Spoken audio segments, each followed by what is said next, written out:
Well, hey, Becoming Me. I am so excited to introduce you to my warrior friend, Jess. Jess, welcome to Becoming Me. Hi, Emily. Thank you so much for having me. I am pumped to be here. I'm pumped to have you here. It's going to be a party. I'm so Yeah, excited. And before yeah, we dive in, I would love for you to just take a few moments and unpack like, who is Jess? If someone was not familiar with you, who yeah. are you? What a question to start with, I right? just I dive mean, straight in. it's so funny. Like some people love answering this question. I'm like, but I, who is Jess?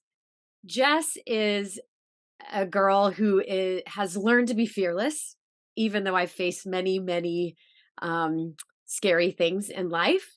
Mm, And I would say that well, let's just do the like facts. Okay. okay. I'm 42. I'm a mother of two teens. I've been married for over 16 years and I've been a follower of Christ for just over that. So about 18 years. I've been a devoted follower of Mm, Jesus. Before that, I was a wild, strong-willed actress living in New York and all that that included. So Jesus radically changed me, yanked me out of the pursuit of a career that probably would have been the end of me if I'm honest. So I'm very thankful for that. And he sort of redeemed mm, everything. So I'm a girl who's redeemed. I'm a girl who learned to be fearless. mm. And I still am learning that. So let me just, preface that. Like, I'm not like the most brave person that you'll ever meet, but I have learned to make brave choices. Mm. And I think that my passion and my goal in life is to live a life that is marked by a series of jaw-dropping obedient choices to God. Oh, I love how you worded that. And I also love how you just worded like we can be something, but also Mhm. still be learning to be that thing. And so like I lead BecomingMe.tv and I'm still becoming and learning what that means.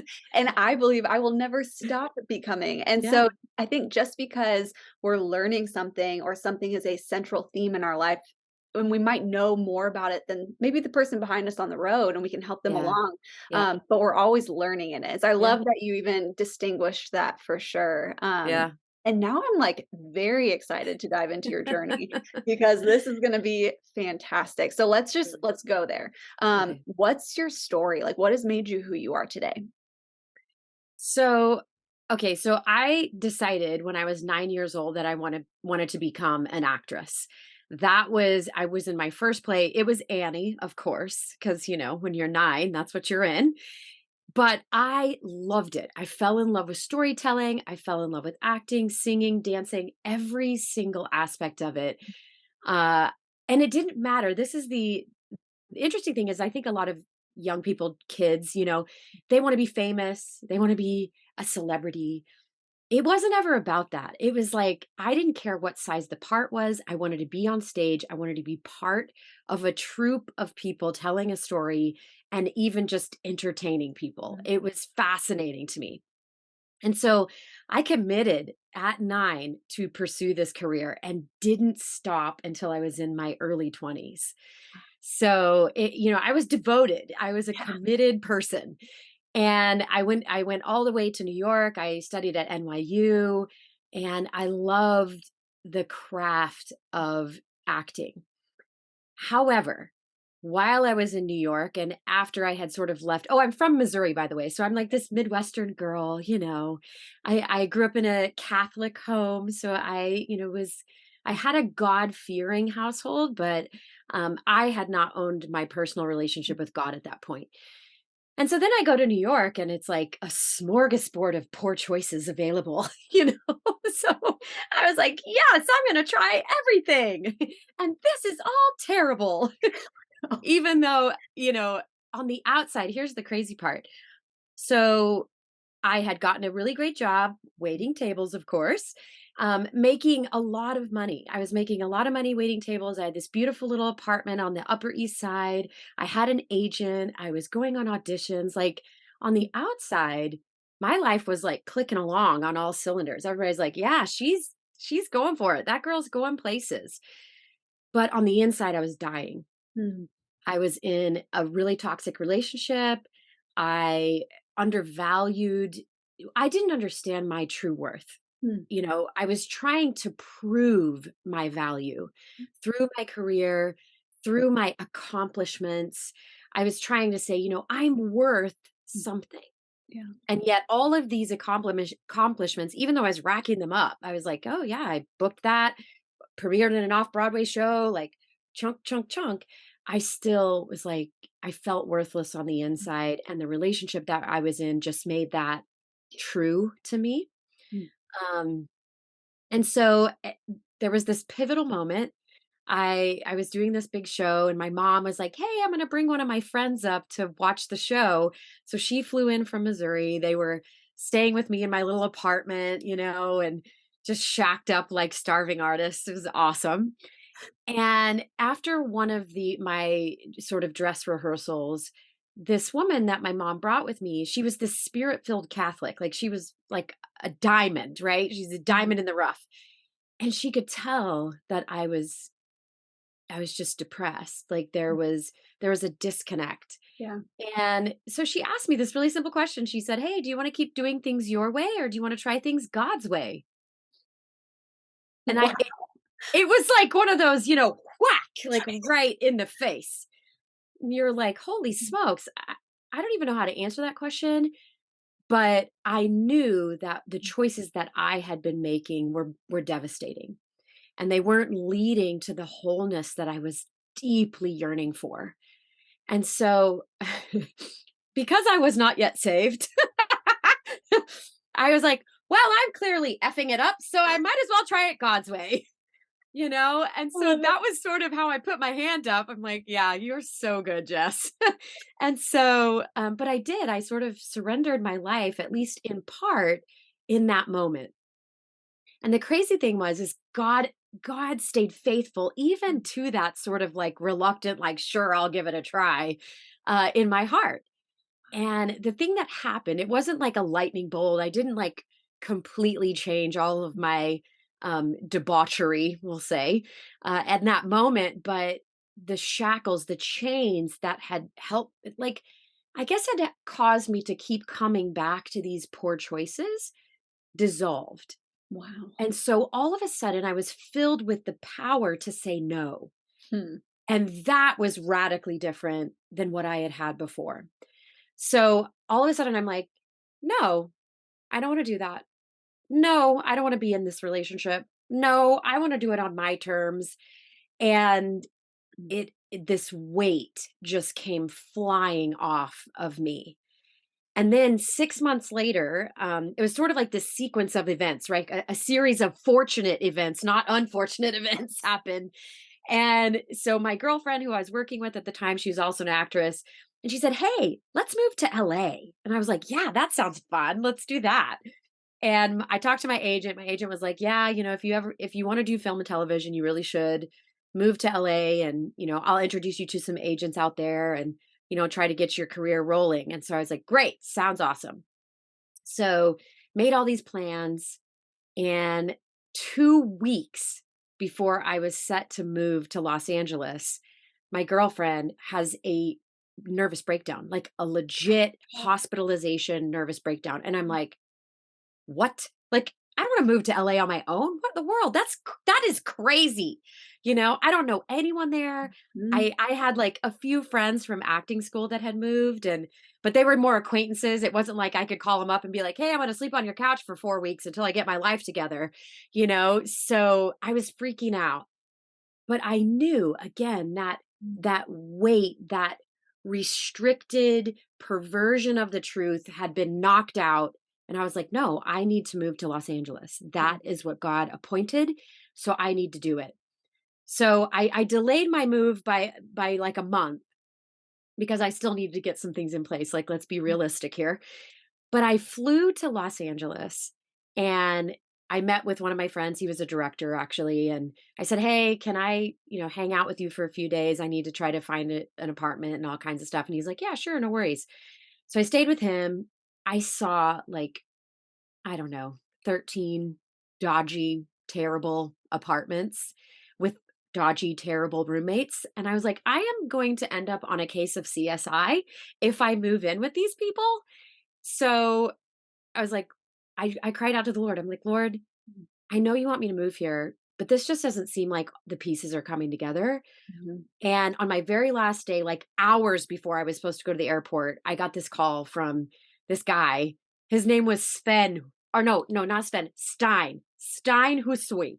That was his name. And I'm like, oh, this is gonna be bad. Like, and so I called him up. He has this accent. He's from Sweden. He was great. And he was like, I have a room that I saw that you were looking. And I'm like, yeah, okay.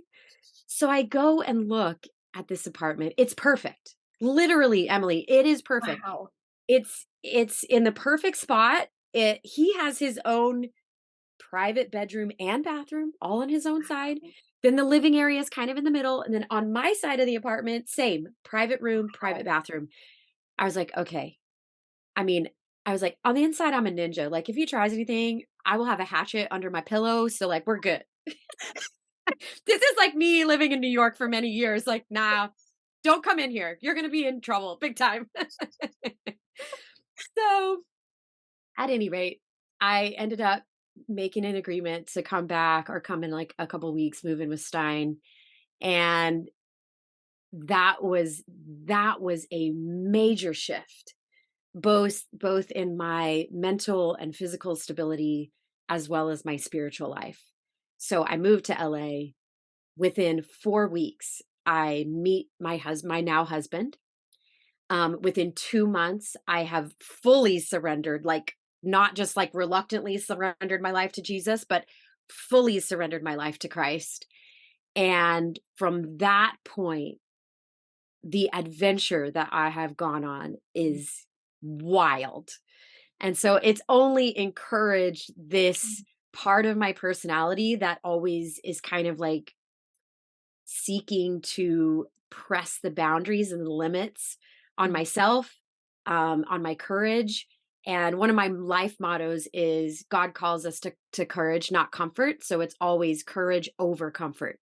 And I Mhm. know Brene Brown says it all the time, but like that's like my life motto. Like let's not get too complacent Yeah. in life because I think God is always pressing each of us to the boundary of ourselves so that we're always living Mm. in complete surrender to him. Yeah. Oh my, it's like now I have to ask you. Somebody's watching this right now and they're like, "Okay, I hear you, but Yeah, I'm not as much of a boundary pusher as you are." yeah, So like yeah. I am terrified hearing you say courage over comfort. Where can someone just start with that? Because you're so right. Yeah, And there isn't anything yeah. comfortable about growth or becoming. No, And so we do no. need to embrace that truth. So where does somebody even begin? Well, like you said, everybody has a different threshold of what feels comfortable. Like Mhm. my comfort level with risk and with boundary pressing Mhm. might be much higher than yours. Yours might be just saying hello to a stranger. Like that might be like and you have like a little moment of freak out. That's Mhm. okay. It's like just try small steps. Whatever feels scary for you, or whatever God is calling you to will likely feel scary. Just try it. That's it. It's like just take one tiny step. And if you're kind of like me, whenever God calls me to something really big, I always ask, I'm like, Lord, you got to double down on confirmation for me on that one. Okay. That's like way beyond. And so if you're like that, like it feels really, really intimidating, just say, hey, God, I'm feeling really uncertain and I'm feeling really afraid. Yeah. And I just want you, can you reconfirm for me that that is what you want? That's the step that you want me to take. And the crazy thing is God is so faithful. Like he's so faithful to that ask. Now, whether it'll be someone, here's a good example. Let's say you need to reconcile with someone from your past, or Mhm. you need to take the first step of forgiveness. Those are really hard things, by the way. So I'm just like going to put that out there. But let's just say that's the thing that God's asking you to do. Like, hey, you need to take the first step and call up such and so and say, hey, I'm really sorry that our relationship kind of went sideways Yeah. and I wanted to take responsibility for my part. But you're like, I don't want to open a door Mhm. to a toxic relationship again. That's wisdom, right? So in that circumstance, it's like, God, I need you to double confirm on that you want me to do that. And here's the crazy thing. You'll get a text message or you'll be scrolling and you haven't seen that person in 10 years and boom, there's their face or something that has to do with it. Like, don't be a fortune teller, but God will do those things. Yeah. And so that's what I would say to that person is like, look for confirmation and then just be obedient to that one little step. As you practice obedience, it gets more exciting and it gets more fun. I love that. Thanks for sharing that. And now an even deeper question, Jess. Oh Okay. gosh. Brace yourself. Are you a coffee drinker? Oh, of course. Yes, of Yes. course. I Okay. think when you put your hand up, you say, Jesus, I'm going to follow you. He's like, yes, caffeine is coming. No, I'm just kidding. I mean, I'm with you. I love my coffee. Yeah. It makes me, for Yeah. anybody who's done their becoming story and you don't drink coffee, y'all, I've told it to your face. It makes me sad when someone doesn't love coffee. So I'm with you. So how Yeah. do you drink your coffee? I'm kind of boring. I when I go to like a coffee shop, I always get a hot latte with regular milk, like super plain, no sugar, nothing, no fancy. But here's what I found. So I'm kind of a little bit of a snob because I lived in Europe for a little bit. So if a coffee shop can make a beautiful, great latte without any of the extra fluff, then it's actually a really good coffee shop. Mhm. So I always order the same thing. Oh, that sounds delicious. I Mhm. am a fan. So if you were having a really good latte, not an average one, but a really good, Yeah. and you're sitting Mhm. down with someone else on their own becoming journey, what would you say to encourage them? I think I would ask him a question first. Um, I would say, what is the biggest hurdle that you face that is preventing you from moving forward? What Mm, is that thing? And then I would try to help deconstruct that thing and sort of give them the frame that God sees that thing through. Because God sees whatever that hurdle is and is like, it's not a thing. mhm, Because do you know me? Like, that's not a thing. So let's go. You know, but I think sometimes we need to call out those distractions or those hurdles or those fears, and we need to deconstruct them so that the way seems less scary, yeah. right? And I think it's always inviting God into that space because when we recognize who we are doing this with, Mhm, not for, not because we're afraid God's going to judge us, but that we're like, hey, we're in partnership here. And mhm, when your partner like has all the resources that you could ever possibly need, has all of the power to exact change in the world, and literally wants you to become who he created you to be, then all of a sudden you're like, oh, that that thing really is not a big deal. And you're like, yeah, let's go. yes. Yes, Yeah. I love that so much, and it's so true. Mm. So my word for 2023, I pick a word for the year, and this year's was new.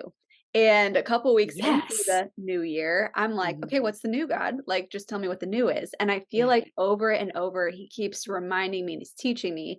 And the time that we're filming Jess's story, we're like 2 weeks into the new year, guys. So, I mean, Yeah. already at play. But God keeps reminding me, hey, it's about the process and being prepared for the new. So let me know the new, right? You don't need to know the new, but you need to be prepared for it. And to step into the new, you got to get rid of the old. And so I love Woo! that you would ask those questions and Yes. deconstruct what's holding you back. And I think the old stuff is what's holding us back from what's new and Yeah. experiencing that fully. Yeah. So this was a great latte. I'm about it. Like, let's go, Well, Jess. I love what you said about like the old, right? Because, science and psychology, I love that kind of stuff. I'm sort of like Bible nerdy and science nerdy at the same time. So I just kind of like how they marry very well. But, trauma and our history informs the lens that we see the future. Yep. And so when we haven't been able to let go of that or give that over to God, then we kind of see the world through our own lens, Yep.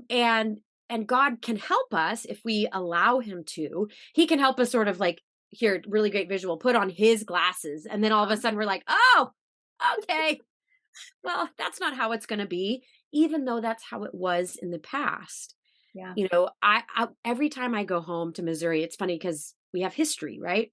Mhm. We have history from our youth and we have history from past relationships. So every time I go home, I get a little bit of anxiety. And I've come to expect it because I'm like, yep, I'm going home. I'm going back to those old ghosts. I'm going back to those old perceptions of who I am, even though I have grown past that. Mhm. And inevitably, when I go home, someone or some situation will kind of have a trigger, right? And it'll be like, hey, have you really grown past that? Are you really over that? And I was back home for Christmas. And again, so I'm like packing my bags. I'm like, Jesus, you gotta come with me because I am not that person. And like, I don't care. And here's the funny thing. So my mom has sort of befriended some of my old high school friends. Like it's kind of nuts. And so we were planning on getting together and like, so I'm going to see these people I haven't seen in, almost 2 decades. And that just rose the level of anxiety even more because I'm just thinking to myself, I was trying so hard to be something that I wasn't Mm. back then, but I have fully embraced the person that I am in Christ. And so I had to commit that all to prayer. And Mm. I had to say, okay, Lord, I know that this is not from you. You want me to go and be exactly who you have walked me through to become. Mhm. And so it's funny because, I prayed that, I surrendered it over to God. I was like, hey, God, I'll meet anybody. Like, you just help me be calm and be the person that you want me to be in that moment. Mm. And I'll be obedient. I'll be obedient to say, even if that means apologizing, because let's be honest, like there are some people that you probably should apologize to in your past. And I was like, I'm ready. Well, when you know it, God just orchestrated that I never even had to face that while I was home. Wow. So I'd already done all the work. God was like, "Oh, you did the work. You don't need to actually do it in real life. You did it in your spirit life. You're good." Wow. That's a powerful example. Like, thank you Yeah, for sharing and unpacking that. I really yeah, appreciate it. yeah. And this has been such an encouraging time. Like, you are so wise. And I feel the courage that you've instilled in us to just take that one step and to Mhm. trust God with each step moving forward. Jess, is there anything else that you'd want to share on your becoming story as we wrap up your story today? I think I wanna say to the person watching who is waiting, I wanna speak to that person. You're waiting on a sign, you're waiting on breakthrough, you're waiting on whatever, fill in the blank. God can only steer a moving ship. Mm. So get moving, stop waiting, and see what direction he will guide you to. Okay, I received that. Girl, that is so good. Like, wow, drop the mic. Thank you for sharing that, Jess. And if Yes. somebody wanted to connect with you on social media and continue following your journey, Yeah. where can they connect with you online? Yes. So my website is a great place to get all the things, and that is jessicacarey.co. Jessicacarey.co. My Instagram is the other best place to find me, and that's Jess, JESS underscore Carey, CareyAZ, because gotta love living in Arizona. Yes. Oh, that's so fun. I love it. Well, Yep. hey, Yep. and we'll have all of those linked in the show notes for you guys. So it's very easy to click and follow Jess and connect with her. But thank you so much for sharing your story, who you are, who you're becoming, and just encouraging us to become who God made us to be too. I appreciate you, warrior friend. Totally my pleasure. Thank you.